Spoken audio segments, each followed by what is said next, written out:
আসসালামু আলাইকুম। আশা করি সবাই ভালো আছেন। আলহামদুলিল্লাহ আমি আপনাদের দোয়ায় অনেক ভালো আছি। তো আজকে আমাদের কৃষকের আরেকটা পুকুর সেচা দেখবেন। এর আগে একটা ভিডিওতে দেখছিলেন সেটা হচ্ছে যে আমাদের একটা পুকুর শুকানো হয়েছিল, শুকায় ফেলে তারপর মাছ ধরা হইছে। তো যাই হোক আলহামদুলিল্লাহ আমাদের এই পুকুরটাও আজকে আমরা সুন্দরভাবে সেচে মাছ ধরবো। আর হচ্ছে যে ওই পুকুরে যা মাছ পাইছিলাম সবকিছু আপনাদেরকে ভিডিওতে শেয়ার করছিলাম। আর আমাদের গ্রামের যে পুকুর সেচা বা পুকুর সেচে মাছ ধরার শুরুটা হয় হচ্ছে যে খুবই সুন্দরময় মুহূর্ত দিয়ে। শেষটাও খুব সুন্দর হয়। আর হচ্ছে যে এগুলা হচ্ছে যে অনেকেই প্রবাস থেকে দেখেন বা হচ্ছে যে দেশেরই অনেক মানুষ শহরে থাকেন যারা হচ্ছে যে এগুলো দেখতে ভালোবাসেন বা আসলেই হচ্ছে যে মানে অনেকেই মাছ ধরা ফিশিংটা অনেক পছন্দ করেন। তো আমরা হচ্ছে যে মূলত বাণিজ্যিকভাবে মাছ সেভাবে চাষ করতাম না আগে। হ্যাঁ, তো এখন হচ্ছে যে আমরা বাণিজ্যিকভাবে মাছটা চাষ শুরু করছি। আর এখানে আমরা হচ্ছে যে মিক্সড মাছ সব মাছই চাষ করি।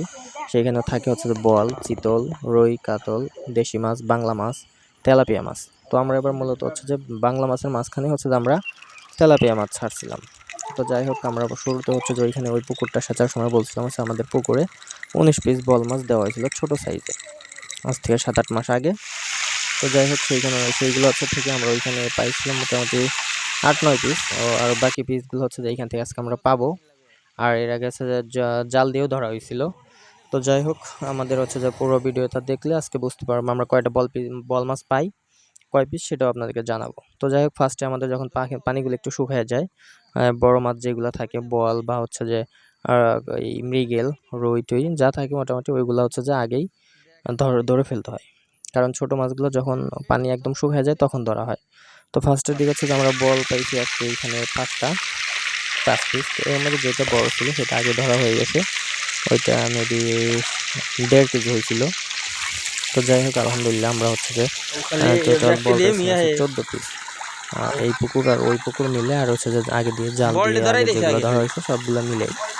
তো যাই হোক আমাদের এখানে হচ্ছে যে আমরা মাছ নিজেরা তো এত মাছ ধরা সম্ভব হয় না, যেহেতু আমি একা, আমার বাবা থাকে আর আমার বড় ভাই হচ্ছে সময় দিতে পারে না।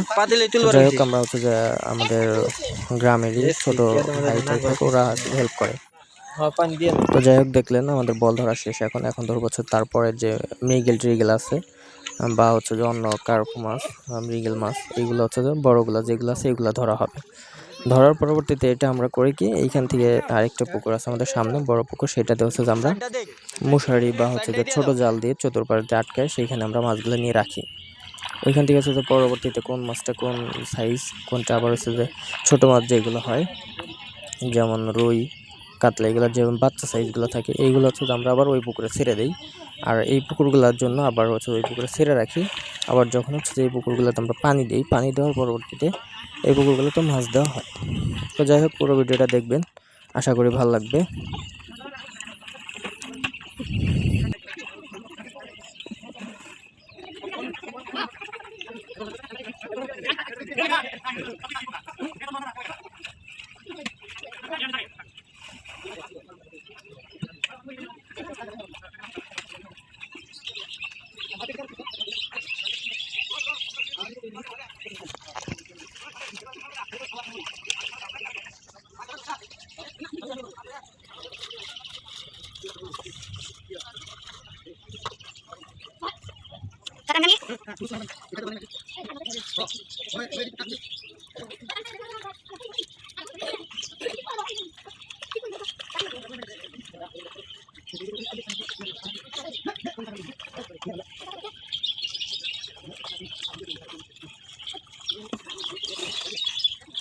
তো যাই হোক এখন মাছ ধরার শেষ পর্যায়ের দিকে চলে আসছে। আর এই সময় হচ্ছে যে বেশিরভাগই পাওয়া যায় দেশি মাছ, যেমন হচ্ছে যে টাকি, ট্যাংরা, শোল, এইগুলা জিওল, তারপর শিং মাছ, তারপর হচ্ছে যে এই আপনার বাইম মাছ। আর সবচেয়ে বেশি পাওয়া যায় পুঁটি মাছ। আর আমরা পুঁটি মাছগুলো যারা আমাদেরকে হেল্প করে আমরা তাদেরকে দিয়ে দিই। তো এইখান থেকে মাছগুলো নিয়ে আসা হয় আমাদের সামনের পুকুরে। এইখানে যে এরকম একটা চারকোনা জাল থাকে, এইখান থেকে আমরা মাছগুলো বাছাই করে সবাইকে দিয়ে দিই, নিজেরাও রেখে দিই। আল্লাহ হাফেজ।